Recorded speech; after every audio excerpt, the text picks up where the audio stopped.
Welcome to the Angry Nerd Podcast. My name is Arshawn Wade, aka the Angry Nerd.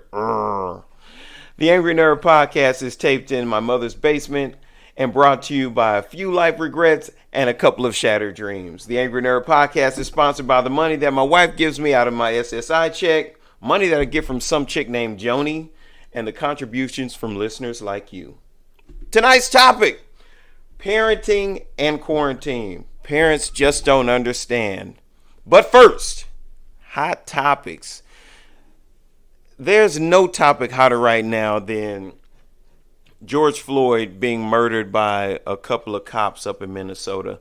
I don't think that, even though I do think that this energy is going to put a little bit of a damper on the topic that I have for today on tonight's show, but I think that I'm pretty confident in my abilities to get things going in a positive direction after we touch this hot topic. But I can't say I can't not say something. You know what I mean? Because I saw a friend of mine who will remain nameless unless I see him up there in the chat. And when I refer to the chat, I want my listeners out there on Podbean, Spotify, and YouTube to know that I'm referring to Facebook Live, because as I record this for Podbean, Spotify, and YouTube, I also broadcast live from Facebook. So one of my friends on Facebook, and I won't say his name unless he pops up, and I have a nagging suspicion that he will pop up. But he made the comment, and of course he's one of my Caucasian friends. He said, "It's definitely sad that it's gotten this bad." And it took every fiber of my being not to just grab my phone and put in all caps, "Dude, it's always been this bad for black people. It's just that now it's all over the place." And I've talked about it in the previous show where, like our parents teach us how to have an interaction with the cops. You know what I mean? Where our white friends don't have that. They don't get that class on how to interact with cops and avoid a beat down or avoid getting killed. We've been experiencing things like this. This has always happened in our experience. But one positive thing that I can say that has come out of this situation versus all the other tragedies that have been going on in this country in regards to black people and their interactions with the cops is that I have seen a lot more Caucasian people joining our fight and saying, "Hey, this is wrong. This is not okay." And I'm really proud of that fact as a human being, because it's so easy to feel like people just don't care. It's like in 2000 whatever, why do we have to have a Black Lives Matter movement? Like, why is it not, why don't people already get that? You know what I mean? Haven't black people sacrificed and suffered enough in this country? And I think that the juices are finally turning in people's heads and saying, "Hey, this is a problem, and it's not a black problem. It's a human problem." Because how, as a human being, do you put your knee on a man's neck like that, bear down all of your weight on him, and hear this man beg and beg and beg, "Please, I can't breathe," and then his partner jumps out there and says, "Well, if you're screaming, you're breathing," or something to that effect. And it's just like, wait, not only do you have one horrible human being who's committing this heinous act, but you have found someone equally horrible to be his partner. Okay, it's one thing to not do anything or not say anything when your partner is doing something wrong, when he is doing something off color. But to aid him in that, to support him in that, come on, man. What kind of person are you? What are they teaching you guys down there at the academy to where you ride along with some guy even when he's doing wrong? Now, I'll tell you, as somebody who comes from a sordid background, even in the streets, when you see one of your guys doing something wrong, we're talking about the code of criminals. You do not uphold him and support him in wrongdoing. Anybody who has any type of morals, any type of values, even as a street person, knows there are certain things that are no-nos. When you see things going on, it's like, hey man, that's not okay. I'm not okay with that. And if you do not have the ability or the power to stop it, you at the very least remove yourself from the situation. And this guy did none of that. And what's worse is that when backup arrives, they aid the guy. They put their knees on the guy's back and everything like that too. And there's no other way to say it. And I might get taken off. I might get taken off Facebook for it. Okay, because there's no way to say it without it sounding incendiary, or without it seeming as if you're instigating or trying to get people, lug people up to do something. But they're not going to stop doing things like this until we do like I have seen in other countries, when the officers of the law get down wrong. Citizens will bear up arms. Citizens will impede an officer if he is acting outside of his authority. I have seen in England London is in England, but I've seen in London where these guys will jump on the cops if a cop is treating another citizen poorly, when he's abusing his authority. And for some strange reason in our country, we have this thing to where cops are like God. You know what I mean? Cops are like infallible. Like, you don't do anything against a cop. Once a cop does something, it's what it is. You know what I mean? The cop did it. Well, he must have had a pretty good reason for it. Well, we don't know what was behind it. We don't know the backstory. We will justify any wrongdoing that a cop does in this country. And it's like, wait a minute, just because he's a cop doesn't mean he's infallible. Just because he's a cop doesn't mean he's not going to make a mistake. It doesn't mean that he circumvents the human, barrage of emotions. Okay, I'm angry. Now, he should have some training to where he recognizes I've had a bad day, or I'm angry, or I'm taking this personally, and you remove yourself from the situation. That's where you say, hey, partner, whatever the guy's name was, Tao or Lao, whatever it was, hey, you take care of this one, man, because this guy's rubbing. I'm going to do something I'm going to regret. But you don't even have enough self-restraint to say, hey, this is a situation that's too much for me. Let me back out of it. Because the guy was already in handcuffs. The guy was already down on the ground. He already had his knee in his back. He was already incapacitated almost. So I don't understand what the 7-minute video that I watched, where the entire time the guy had his knee on the young man's neck, to the point that he passed away and he died. But changing gears, I know a lot of people who talk trash about the guys who get their phone out and who record these situations instead of doing something.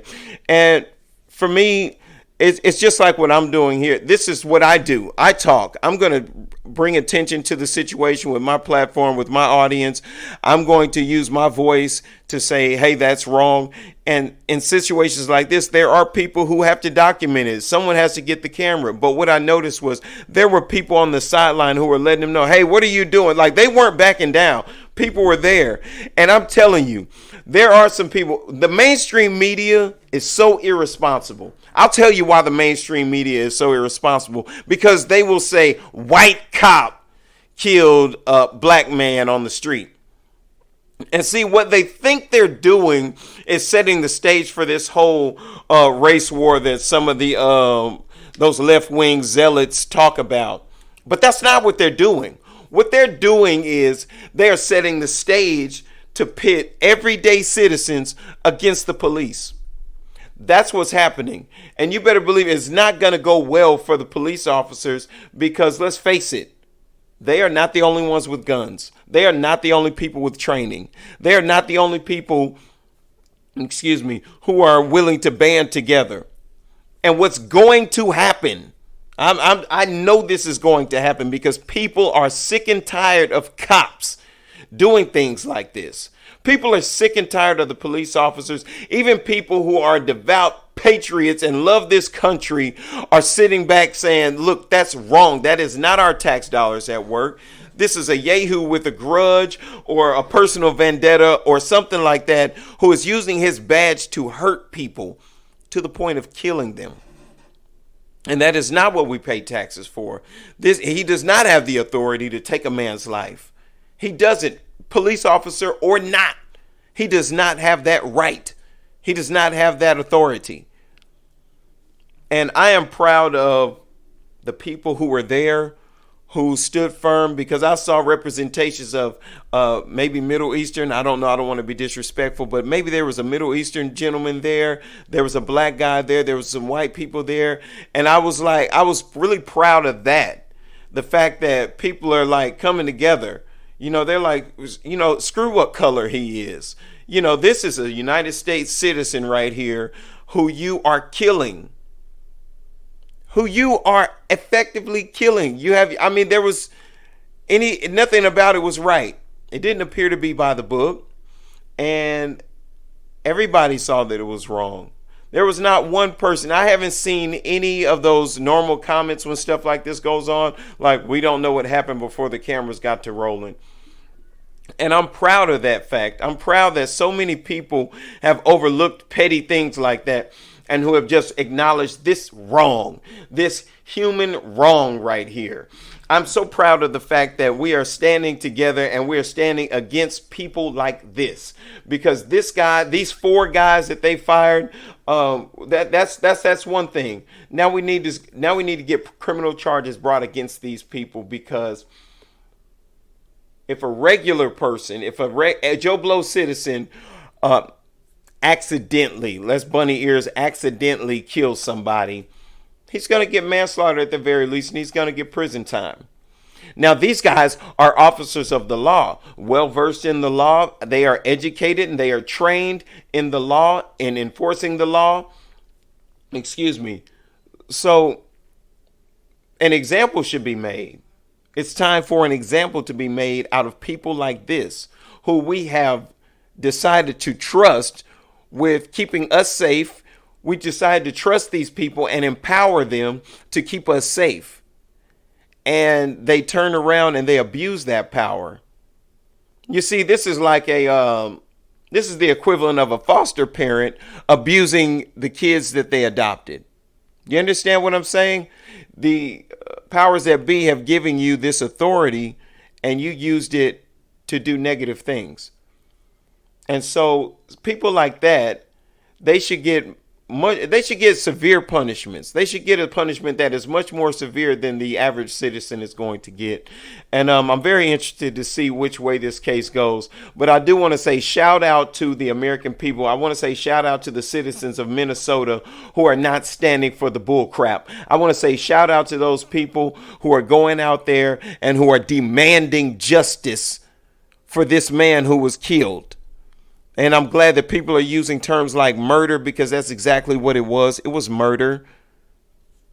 And we don't want to act like cops are exempt from being murderers just because they wear a badge. There are some people, because I know that there are people who would like to say there are good cops out there. Yeah, well, where are they? Where are they when stuff like this happens?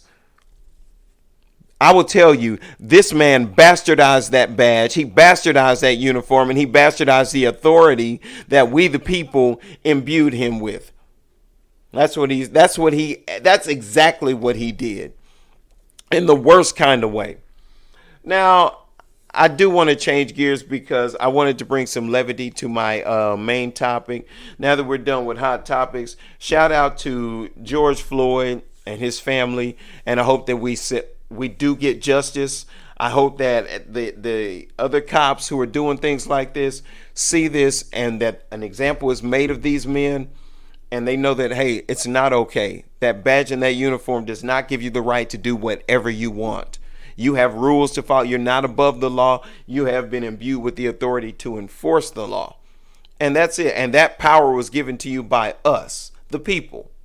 So what I want is for a severe punishment to be given to these guys, so that the other people who we have imbued with authority over us and our safekeeping understand that consequences will be meted out if you run afoul of the authority that has been given to you. All right. So getting into my main topic, parenting and quarantine. Parents just don't understand. Arshawn, where do you come with a topic like that? I'll tell you, where after How many days of quarantine has it been? Like 3 months almost? After almost 3 months, day in, day out, dealing with your kids, not really being able to move around the city the way you want to, not really being able to get out and get away, not being able to go to the park, not really having any of the things that keeps us, any of those buffers. I'll call them buffers. But I've gotten a crash course in kidology over this past couple of months. And I say that because you think you know these little people because you live with them and you feed them and everything like that. And you really just don't know these guys and girls. You just don't know them until you spend 24 hours a day, 7 days a week with them. And I'll tell you what, if you really want to get to know your kids, if you have kids who are old enough to play the game Monopoly, the game Monopoly will teach you a lot about your kids and what kind of people they're possibly going to be in life. Because I'll tell you, it was a real eye-opener for me. But I have gotten to know my kids on a whole nother level. And it's made me feel like there have been some conversations that me and my son have had. He's 10. That makes me feel like a failure. There have been conversations that he thinks that Takashi 6ix9ine is a stand-up guy. He thinks that Takashi 6ix9ine didn't do anything wrong. He loves his music, and I have ordinately opposed this stance. I have banned Takashi 6ix9ine's music in my household. You cannot listen to Takashi 6ix9ine in the Wade residence. It ain't happening. Although I am not a street person any longer, I do still have some of those old values. And you don't rat. And you certainly don't support a rat. So no, I don't want my son listening to Takashi 6ix9ine. And he can't understand why. And I'm like, oh, I have failed. Oh my goodness. My son can't understand why I don't want him listening to a guy like Takashi 6ix9ine. Not really because of the lyrics. Everybody's talking crazy in music. When we were growing up, they talked crazy. I mean, I don't think anybody said anything worse than Snoop. B words ain't nothing but this and that's. You know what I mean? We ain't going to say what they actually are. But, so it's not really that, but it's about what this guy represents and what he stands for.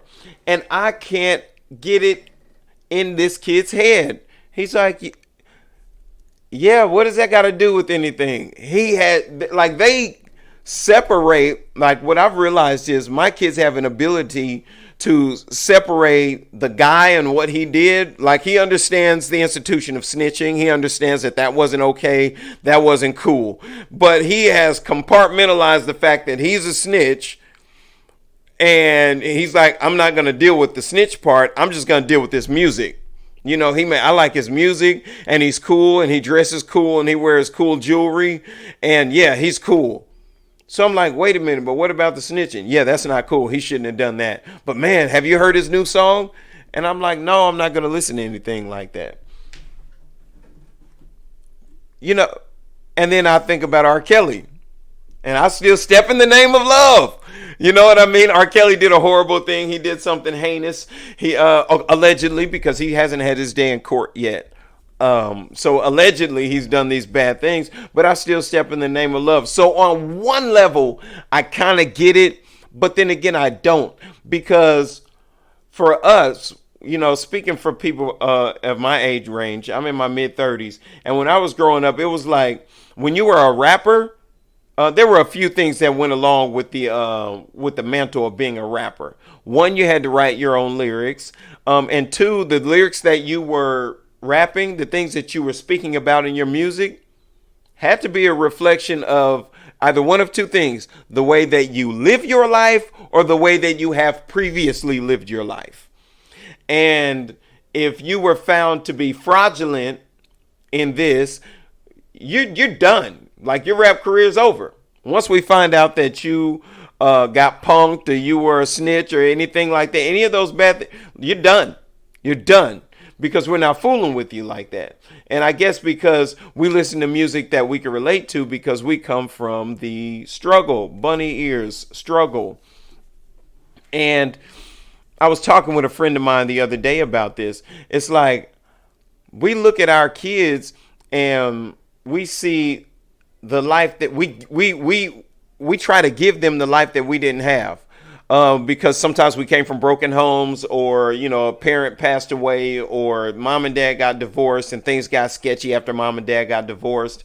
And some of us didn't always live the best life. You know what I mean? Some of us didn't always have the best clothes and the best video game systems. There's a few of us who were still playing Nintendo 64 after PlayStation 2 was out. You know what I'm saying? So I lived through that lens. Like, I've had lack, I've done without, I've lived a difficult life at times.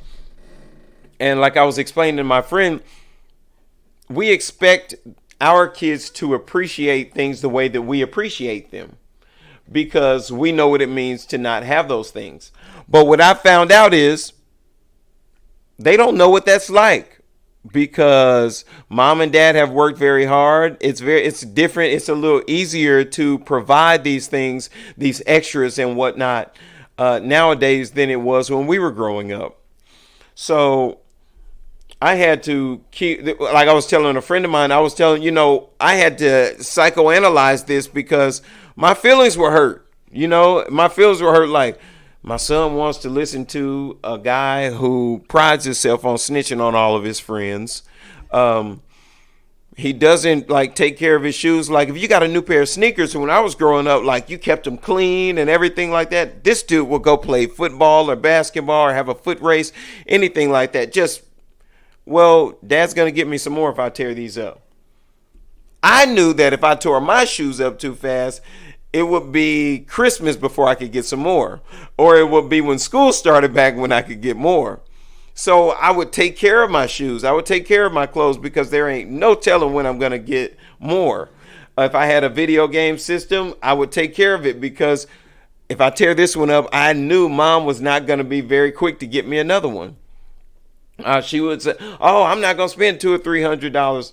The video game system now costs $500, $600, $700. So I can only imagine what things would be. You know what I mean? If mom had to spend $600 or $700 on a PlayStation, an extra controller, and a video game. But things are a little bit different financially and economically for us, and it didn't really dawn on me. Because I kept feeling like unappreciated as a parent. I kept feeling like my kids don't really see the sacrifices that I make. They don't, like I tell them all the time. They'll ask me for something, and I will ask them, "Do you know how many hours I have to work to purchase that?" My daughter wanted a new laptop, new laptop, nothing special, around $500. And I'm like, $500? My first car cost $500. You know what I mean? And I'm like, "Do you know how long I'll have to work to buy that computer?" And she's like, "I don't know."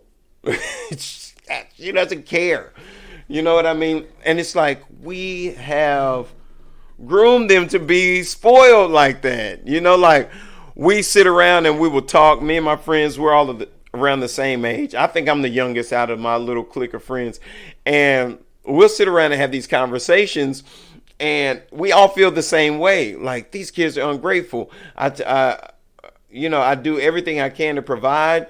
I maintain a relationship with their mom so that we can co-parent. I go above and beyond the call of duty.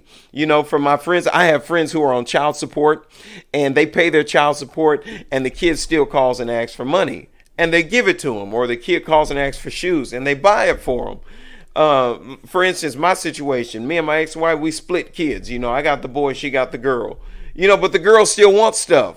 And I still buy it. And I'm like, I don't mind sharing with the audience, that I'm like, suckling at the teat of receiving some type of what's that word? Gratitude. You know what I mean? Because I keep sitting there like, "Oh, this is it. This is gonna get her right here."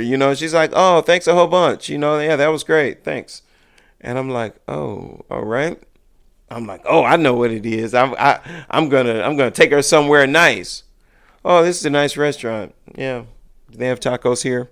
And I'm like, Okay. It's like nothing impresses these kids. Nothing at all.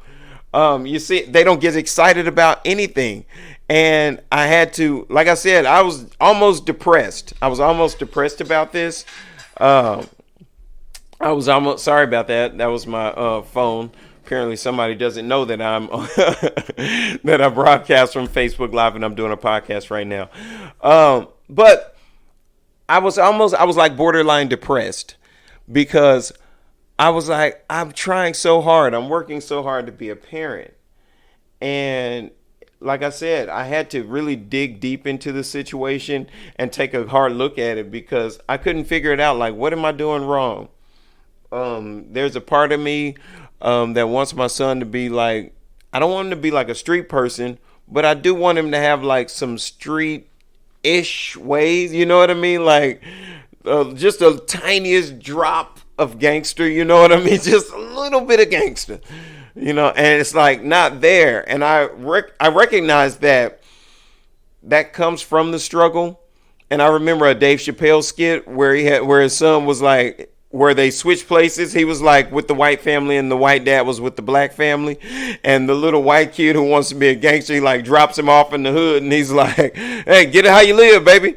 You know, like I almost want to do that to my kid. Like just go out to like the hood, like over there on Wolf Street or something, you know, or go to the projects and like drop him off for a day. You know, just be like, hey, I'll see you later, pal. You know, just I want to go to Tulsa, Oklahoma, and I want to drop him off in Comanche for like a weekend. You know what I mean? And be like, you know, that's the closest representation to the jungle I could really think of. It's like just go drop him off, you know, with like a pocket knife and like $5 and drop him off in Comanche apartments and leave him there for the weekend. Just survive off your wits, this $5 and this pocket knife. You know, like I'm this close. I'm just this close to go dropping him off in the nearest projects and just wanting him to survive just because I want him to have just the tiniest taste of that.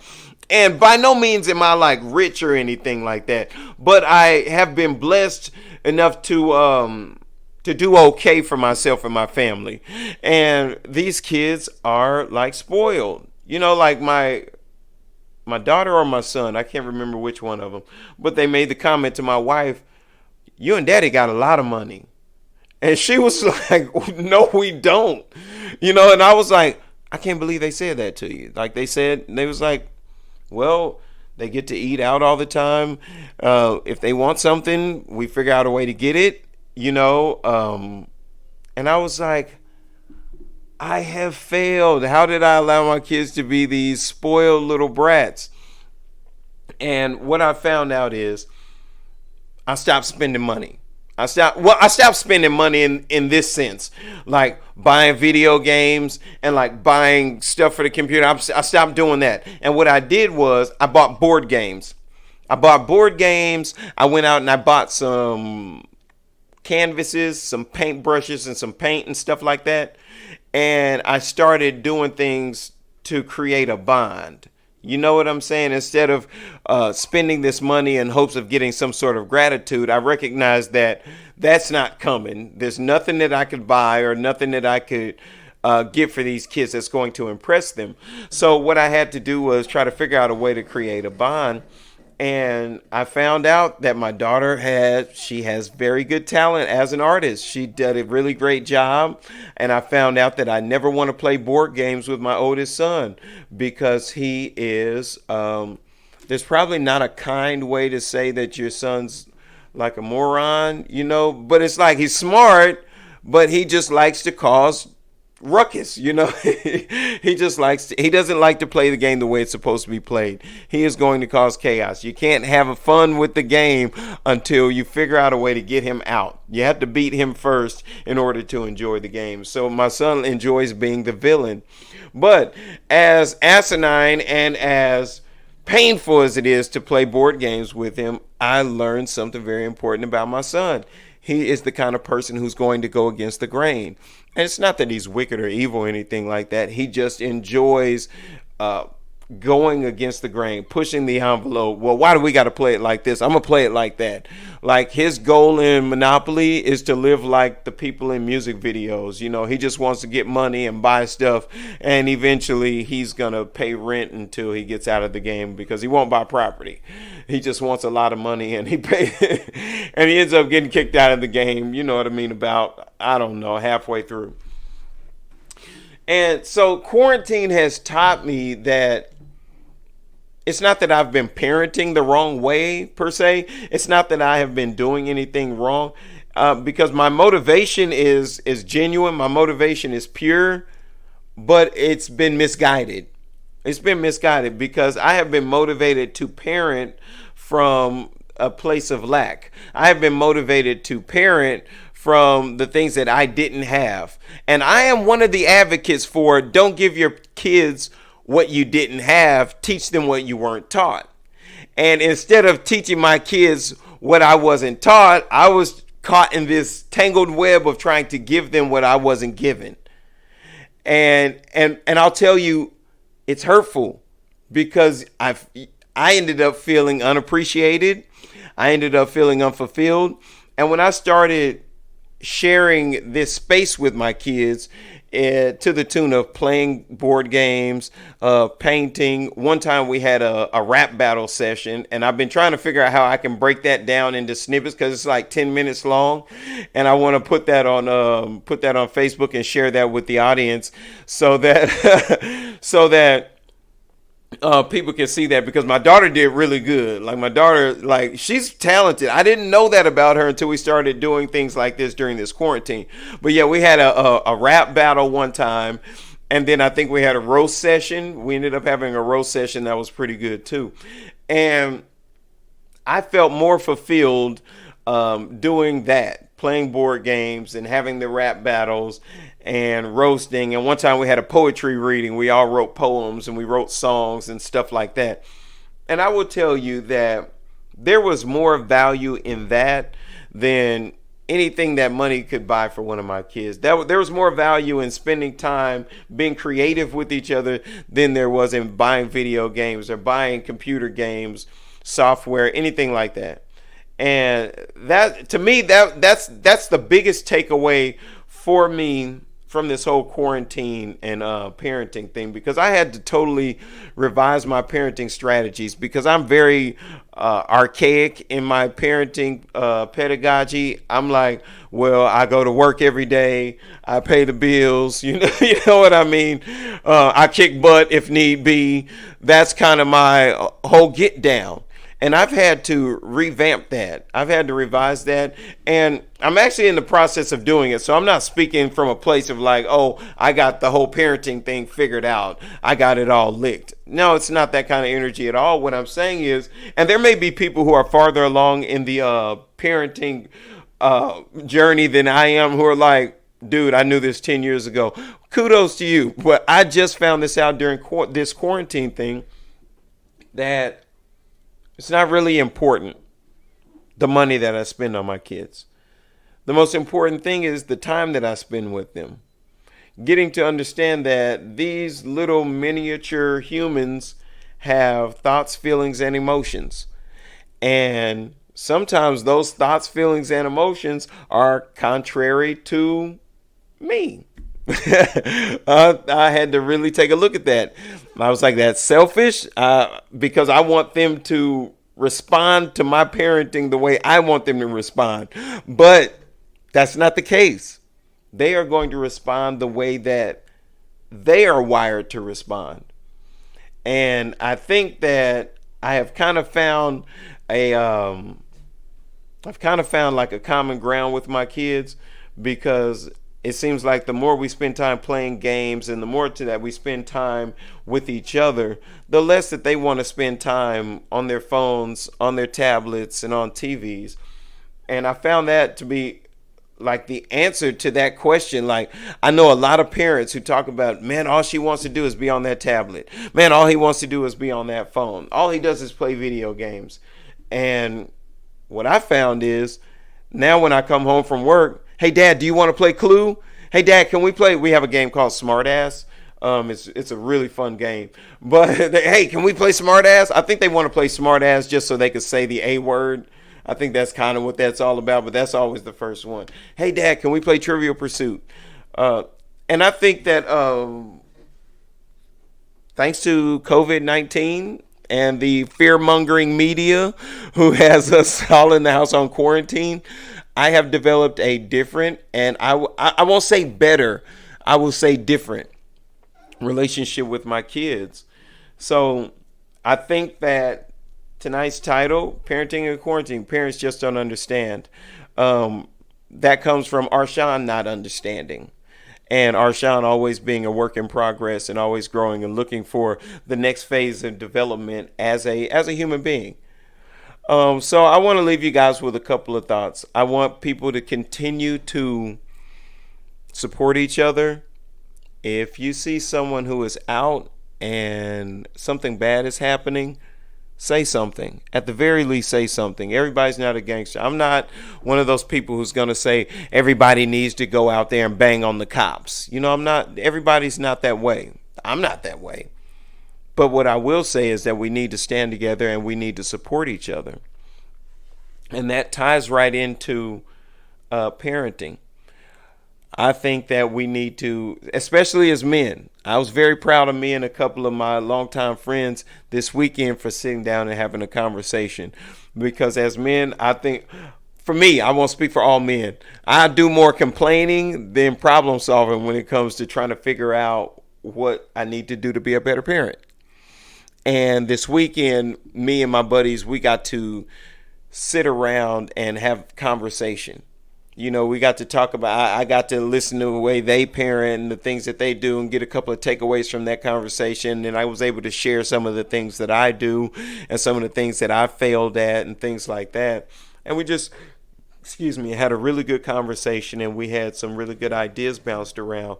But thanks to, like I said, the mainstream media sensationalizing COVID-19 and causing the quarantine, I was able to have this time to spend with my kids, because at first I looked at it, being in the house all day, every day with these little people who want to ask you questions incessantly as a death sentence. I looked at it as a death sentence because I'm like, oh my God, I don't want to sit here and talk, because my kids are like, I got 2, 10, and 15. You know what I mean? So it's like you get on the almost adult level, you get on my 10-year, I don't know what level that is, and then you get all the way down to the goo goo gaga.